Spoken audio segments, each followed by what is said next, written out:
ये मारे जा रहे हैं कि हम मुसलमान हैं, और कल कयामत में भी इसलिए मारे जाएंगे कि हम मुसलमान नहीं हैं। यहाँ हमारा झूठा दावा है कि हम मुसलमान हैं, इस दावे की पोल कब्र में भी खुलेगी और हश्र में भी खुलेगी। कहा था किसी ने, जुबान ने कह भी दिया ला इलाहा तो क्या हासिल, निगाहो दिल जो मुसलमान नहीं तो कुछ भी नहीं। मेरी तकरीर तबे यार को बेचैन करती है, सबब क्या है वही कहता हूँ जो दिल पर गुजरती है। ये 10 साल 20 साल 30 साल 40 साल 50 साल 60 साल हो गए जलसे सुनते सुनते, कोई रिफॉर्म हुआ, कोई इस्लाह हुई नहीं। जैसे 20 साल पहले थे वैसे 40 साल के लोग अभी भी। 20 साल पहले भी आपको कलमा नहीं आता था, आज भी नहीं आता है। 20 साल पहले भी आपको वज़ू का तरीका नहीं आता था, आज भी नहीं आता है। और जो 60 साल के हैं उन्हें 60 साल पहले भी वज़ू नहीं आता था, आज भी नहीं आता है। अगर आता हो तो खड़ा होकर मजमे में कोई बता दे नमाज में कितने फराइज हैं, कितने वाजिबात हैं, वज़ू का तरीका क्या है, वज़ू के फराइज क्या हैं, गुस्ल में फराइज क्या हैं। आओगे जलसा में तो फिर आप एक दूसरे को हिट करवाने फलाप करवाने के चक्कर में, ये शायर बहुत अच्छा पढ़ा, ये गड़बड़ पढ़ा, उसकी आवाज़ बड़ी लंबी है, उसकी आवाज़ बड़ी ख़राब है, उन्होंने उछल कर पढ़ा, उनका नारा अच्छा है, उनकी तकरीर अच्छी है, वो वलवला अंगेज तकरीर करते, यही हुल्लड़ हंगामे में आप टाइम बर्बाद कर रहे हो। एक परिंदा है जिसका नाम अबाबील है, वो अपने घोंसले को कुएं के निचले सतह पर जहां पानी होता है उससे 1 फुट या 2 फुट ऊपर आकर किसी होल में घोंसला बनाकर अंडा देता है। ये जो आपके बच्चों को मैंने पीछे किया है, सुन ले 2 मिनट। घोंसला बनाता है, अंडा देता है, फिर उसके बाद जब अंडे से बच्चा बाहर निकलता है, देखें 2 जिंदगी है उसकी। जब तक वो अंडे में बच्चा था, अंडे से बाहर नहीं आता, तब तक उस परिंदे की 2 उड़ानें थी। एक उड़ान कुएं से बाहर मुंडेर तक, उसके बाद बाहर निकल जाना, दाना चुगकर वापस, फिर आकर घोंसले में आराम करके सो जाना।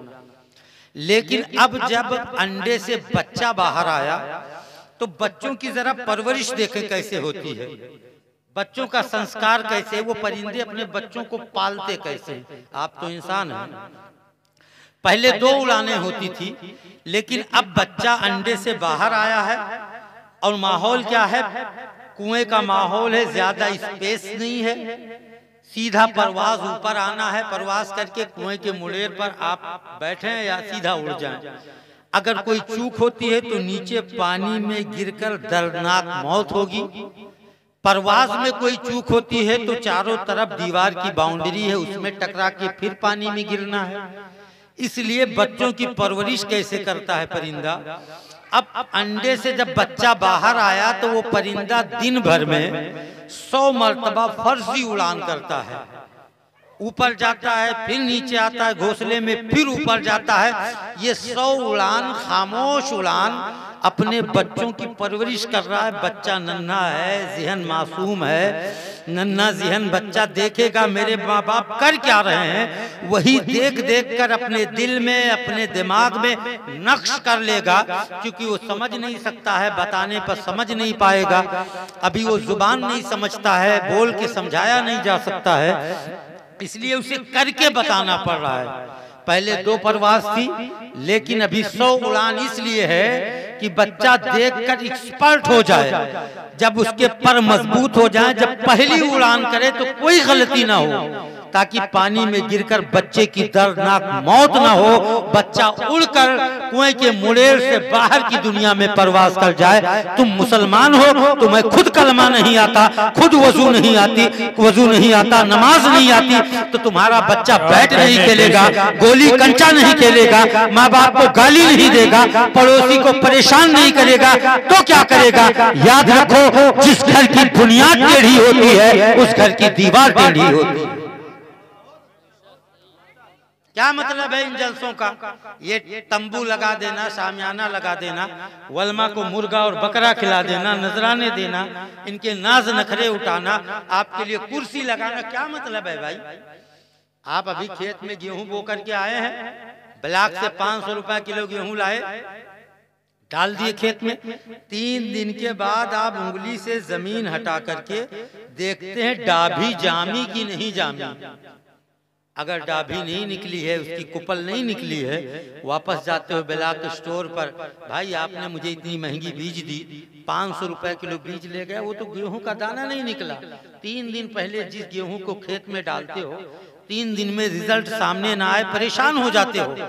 40-50 सालों से जलसा सुन रहे हो, ना आप बदले, ना आपके बच्चे बदले, ना बीवी बदली है, ना बेटी बदली है, ना नमाज जानते हो, ना रोजा जानते हो, ना सब्र जानते हो, ना अखलाक जानते हो, फिर ये जलसा करने का क्या मतलब है?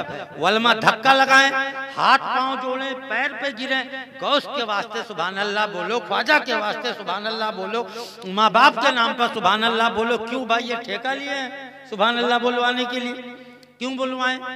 आपको सवाब की जरूरत नहीं है, आपको नेकी की जरूरत नहीं है।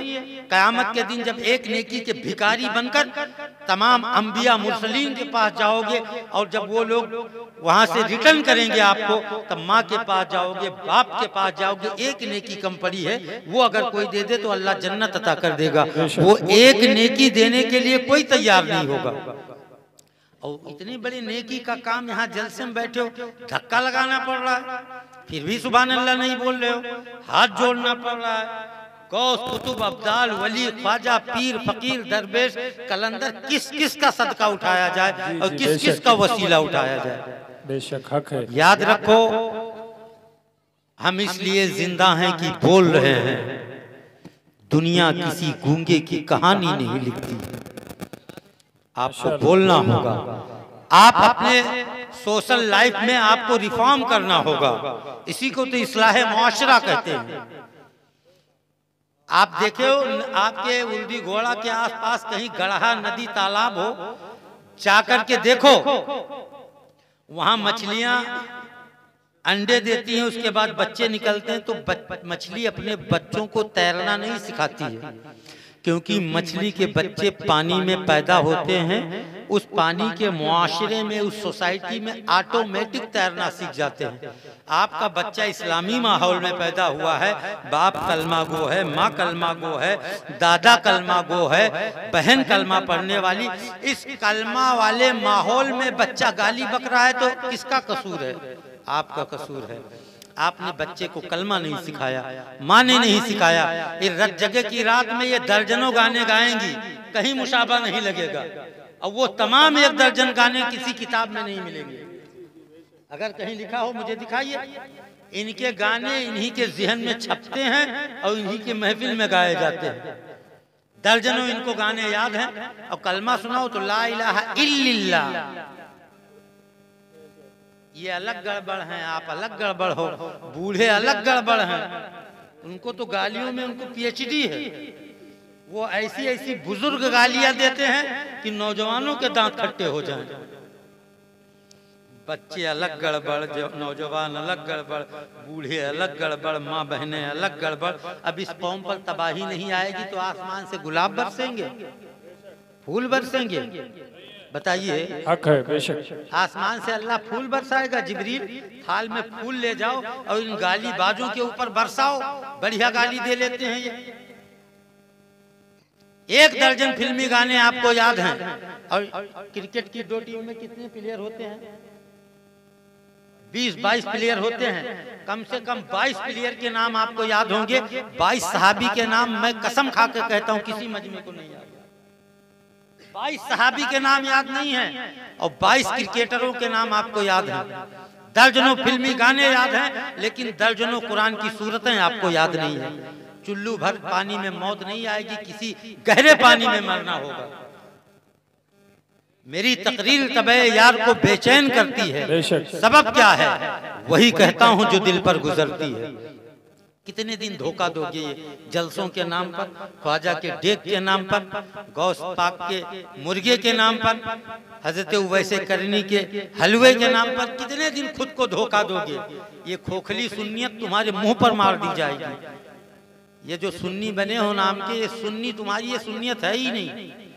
कहते हैं सुना है राशिद के घर तशरीफ लाते हैं, मेरे घर में भी हो जाए चरागा या रसूल अल्लाह। अल्लाह के नबी अगर तुम्हारे घर चले आए, सपोज करो, फर्ज कर लो, अगर आ भी जाए अचानक किसी दिन खुश होकर मुस्तफ़ा, तो आपके घर पे क्या उस माहौल में आएंगे जहां दरवाजे पर बैठ करके औरतें एक दूसरे की गीबत और चुगली करती हैं?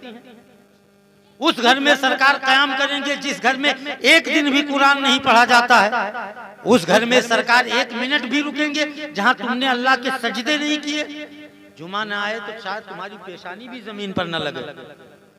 मुसलमान कहते हो अपने आप को, दावा है कि हम ही सुन्नी है, बाकी सब जहन्नम में जाएंगे। तुमने ठेका ले रखा है जन्नत का। तुम अपना हिसाब करो, तुम्हें मिलेगी जन्नत की नहीं मिलेगी। 2-3 मिसरे पढ़ता हूँ जो जहां है वहीं से बैठकर बस हाथों को उठाकर अपनी दिल जमई के साथ सुभान अल्लाह माशाअल्लाह बोले, बेहतरीन माहौल बनाए। और इस बने माहौल में इंशाअल्लाह फाजिल ग्रामी हजरत मौलाना ज़कीउल्लाह साहब का बयान होगा। शेर पढ़ रहा हूँ करबला शरीफ के हवाले से, क्योंकि मैं समझता हूँ जिस महफिल में आका हुसैन का जिक्र ना हो वो महफिल मुकम्मल नहीं हो सकती है। कह दे या हुसैन। शेर पढ़ रहा हूँ कि ये फातिमा जहरा के दिलगीर का सजदा है। आप लोग भी जुड़ जाएं भाई।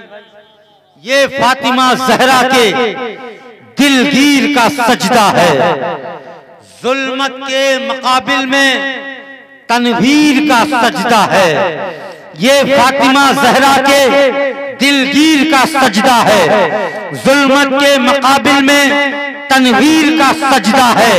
और हैरत में फरिश्ते हैं ये देख के करबल में तीनों के मुसल्ले पर शब्बीर का सजदा है। सुभान अल्लाह, हैरत में फरिश्ते हैं, हैरत माशाअल्लाह, बहुत। ये देख के करबल में तीरों के मुसल्ले पर शब्बीर का सजदा है।